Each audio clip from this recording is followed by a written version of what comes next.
नमस्कार दोस्तों, आज हम आपको वैशाख गणेश चतुर्थी बुधवार को गणेश जी की कहानी सुनाने जा रहे हैं। गणेश जी की इन कहानियों का श्रवण करने से चौथ माता के साथ साथ गणेश भगवान की विशेष कृपा प्राप्त होती है, रिद्धि सिद्धि का घर में वास होता है। तो चलिए कहानी शुरू करते हैं। तो प्रेम से बोलिए गणेश भगवान और चौथ माता की जय।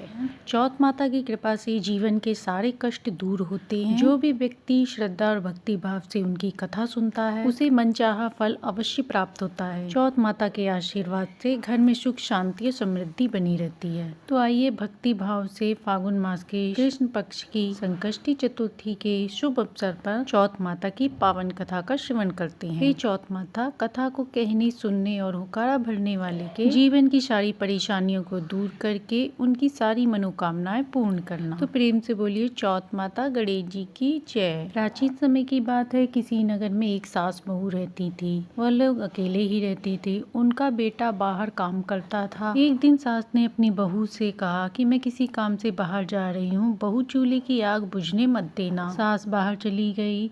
थोड़ी देर बाद चूल्हे की आग भी बुझ गई। बहू ने देखा आग बुझ गई तो पड़ोस में से आग लेने गई तो पड़ोसन कथा कहानी कह रही थी। बहू ने पूछा, आप क्या कर रही हैं? तो सबने कहा कि हम चौथ माता का व्रत पूजन कर रहे हैं। तब बहू ने कहा, इससे क्या होता है? तब पड़ोसन ने कहा, चौथ माता अन्न धन पुत्र सब देती हैं। परदेश गया पति भी वापस आ जाता है। तब पड़ोसन ने कहा, तुम भी व्रत किया करो। तब उसने कहा, मैं ये व्रत कैसे करूँ? मेरी सास तो 3 टाइम की रोटी देती हैं। तो पड़ोसन ने कहा, 1 टाइम की रोटी गाय के बछड़े को दे दिया करो, दूसरे टाइम की रोटी उठानी में दाब दिया करो, तीसरे टाइम की रोटी अपने लिए रख लिया करो और चूरमा बनाकर चांद देखकर चौथ माता की व्रत पूजन करके इसके बाद उसे खा लिया करो। बहू बोली, ठीक है। इसके बाद बहू घर आ गई। अगले माह में जब चौथ का व्रत आया तो उसने पड़ोसन के कहे अनुसार वैसे ही व्रत शुरू किया। बहू की भक्ति बात से चौथ माता प्रसन्न हुई। उन्होंने सोचा कि अगर मैं इसे दर्शन नहीं दूंगी तो मुझे कौन मानेगा। चौथ माता ने उसके पति को दर्शन दिए और कहा कि घर जा, तुझे तेरे घर वाले याद कर रहे हैं। लड़का सेठ के यहाँ काम करता था।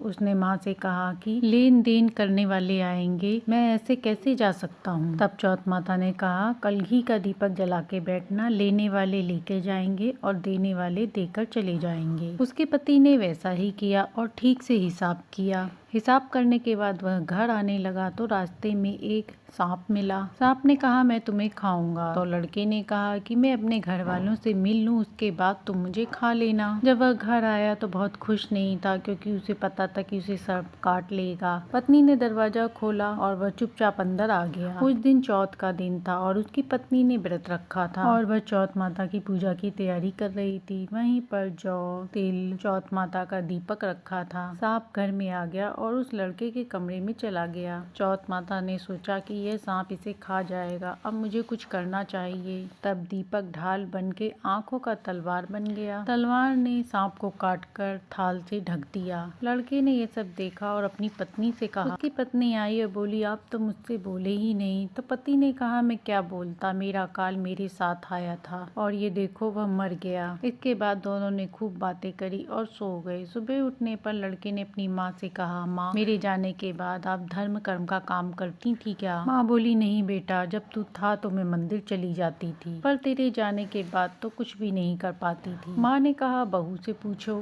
बहू ने कहा, हाँ, मैं व्रत पूजन करती थी। तब सास ने कहा, मैं तो तुम्हें 3 टाइम का भोजन देती थी। तो बहू ने कहा, हाँ, पर मैं चौथ माता का व्रत पूजन करती थी। सास को विश्वास नहीं हुआ। सास ने कहा, क्या सबूत है? तो बहू ने कहा, बछड़े से पूछ लो। जब बछड़े को देखा तो उसके मुंह से हीरे मोती झड़ रहे थे। फिर बहू ने कहा, उठानी में देख लो। उठानी को खोद के देखा तो उसमें रोटी की जगह सोना चांदी गड़े मिले। इसके बाद बनिए से पूछने को कहा तो बनिए की बात भी सही निकली। सास ने बहू से कहा कि चौथ माता कैसी हैं? तो बहू ने कहा कि चौथ माता सबका भला करती हैं, सुख सौभाग्य समृद्धि के साथ सभी की रक्षा करती हैं। हे चौथ माता, जिस प्रकार आपने बहू पर कृपा करी, ऐसे ही अपनी कहानी कहती सुनते हुकारा भरते सबके घर में सुख शांति समृद्धि देना। आप सुनते हैं कहानी को पूर्ण करने वाली गणेश जी की कहानी। कहानी। एक बार की बात है, धर्मराज युधिष्ठिर ने कृष्ण जी से पूछा, अब आप कृपया करके फागुन मास की कृष्ण पक्ष की संकष्टी गणेश चतुर्थी व्रत के महत्व व कथा का वर्णन करें। तब भगवान श्री कृष्ण ने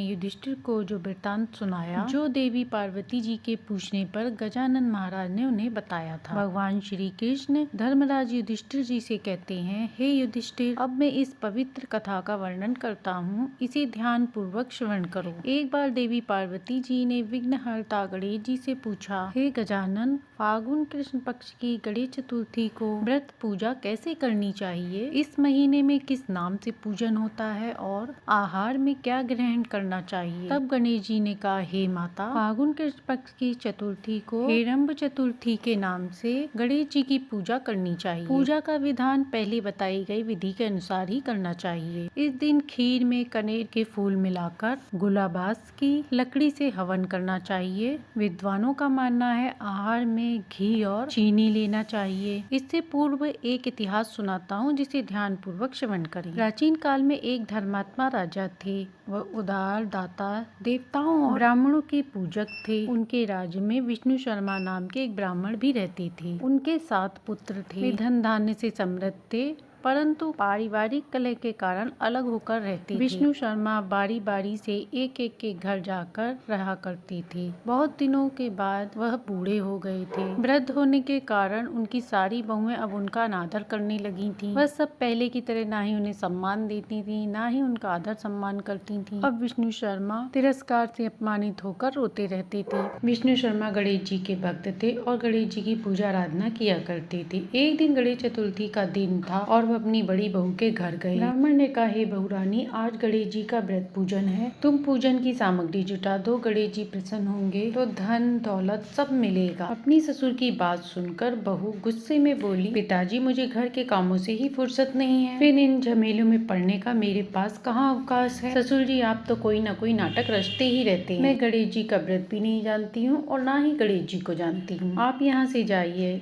वहाँ से अपमानित होकर इसके बाद वह बारी बारी से अपनी 5 बहुओं के यहाँ गए। इसके बाद वो 6 जगह से अपमानित होने के बाद वह बड़े दुखी हुए। इसके बाद वह अपनी छोटी बहू के घर गए और छोटी बहू से बोले कि बहू रानी, अब मैं कहाँ जाऊँ? 6 बहुओं ने तो मुझे फटकार दिया। तुम्हारे यहाँ तो व्रत सामग्री इकट्ठी करने का कोई साधन ही नहीं दिख रहा। आज मेरा व्रत है पर घर में कुछ भी नहीं है। ससुर की बात सुनकर छोटी बहू ने कहा, आप इतने दुखी क्यों हो रहे हैं? आप अपनी इच्छा के अनुसार व्रत कीजिए, मैं भी आपके साथ व्रत पूजन करूंगी, इससे हमारे भी कष्ट दूर होंगे। ऐसा कहकर बहू घर काम काज निपटा कर बाहर जाकर भिक्षा मांग कर लाई। अपने और अपने ससुर के लिए उसने अलग अलग लड्डू बनाए। हल्दी, चंदन, धूप, दीप, नैवेद्य से उसने विधिवत पूजन किया। इसके बाद सारी चीजें रखने के बाद उसने ससुर के साथ गणेश जी का पूजन किया और अपने ससुर को सम्मान पूर्वक भोजन कराया। भोजन के अभाव के कारण वह खुद निराहार रही। भगवान गणेश जी माता जी से कहते हैं कि हे माता, अर्धरात्रि में उसके ससुर की तबीयत खराब हो गई। आधी रात होने पर उसके ससुर की तबीयत खराब होने से उनके कपड़े खराब हो गए। बहू ने उनके पैर व शरीर को साफ करके उनके कपड़े साफ करे और वह दुखी होने लगे कि हे पिताजी, मेरे कारण आपकी ऐसी दशा हुई है। रात भर विलाप करती रही। अनजाने में ही उसका जागरण भी हो गया। इसके बाद सुबह हो गई। सुबह होने पर छोटी बहू ने देखा उसके घर में हीरे मोतियों का ढेर लगा है। अब ससुर की तबीयत भी सही हो गई थी।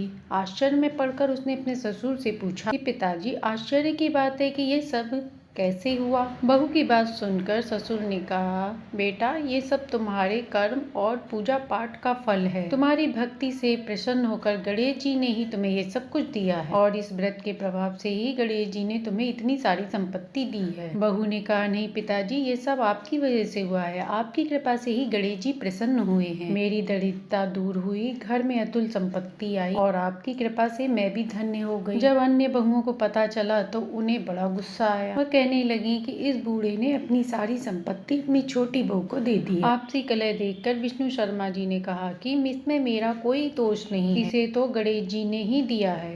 हे बहुओं, मैंने पहले तुम्हारे घर जाकर ही तुमसे व्रत पूजन करने को कहा था, पर तुम सबने मना कर दिया। इसके बाद मैं छोटी बहू के घर आया और इसने मेरी खूब सेवा सत्कार किया, व्रत पूजन की पूरी तैयारी करी। उसी से गणेश जी ने प्रसन्न होकर इसे सब कुछ दिया है। इसके बाद भगवान गणेश जी माता से कहते हैं, ब्राह्मण के 5 पुत्र दुख और गरीबी से हो गए, केवल छोटा पुत्र ही भाग्यशाली बन गया। अब वे लोग भी देखा ही देखा यह व्रत पूजन करने लगे, जिससे धीरे धीरे उनके घर की भी दरिद्रता दूर हो गई। इस प्रकार जो भी इस व्रत को करेगा उसका घर धन धान्य से भरा रहेगा। श्री कृष्ण जी धर्मराज युधिष्ठिर जी से कहते हैं, हे युधिष्ठिर, इस व्रत के प्रभाव से राज्य कामना करने वाले को राज्य की प्राप्ति होती है। इसलिए हे राजन, अब आप भी इस व्रत को जरूर करें, जिससे आप भी सारे कष्टों को छोड़कर राज का सुख भोगने लगेंगे। तब श्री कृष्ण जी के मुख से इस कथा को सुनकर युधिष्ठिर जी बहुत प्रसन्न हुए और इस व्रत को करने लगे। इसके बाद उन्होंने भी अखंड राज्य को प्राप्त किया। फागुन कृष्ण पक्ष की संकष्टी चतुर्थी व्रत कथा इस प्रकार संपूर्ण हुई। तो प्रेम से बोलिए चौथ माता गणेश जी की जय। तो ये थी गणेश चतुर्थी पे सुनी जाने वाली कहानी। कहानी अच्छी लगी तो लाइक एंड सब्सक्राइब करें।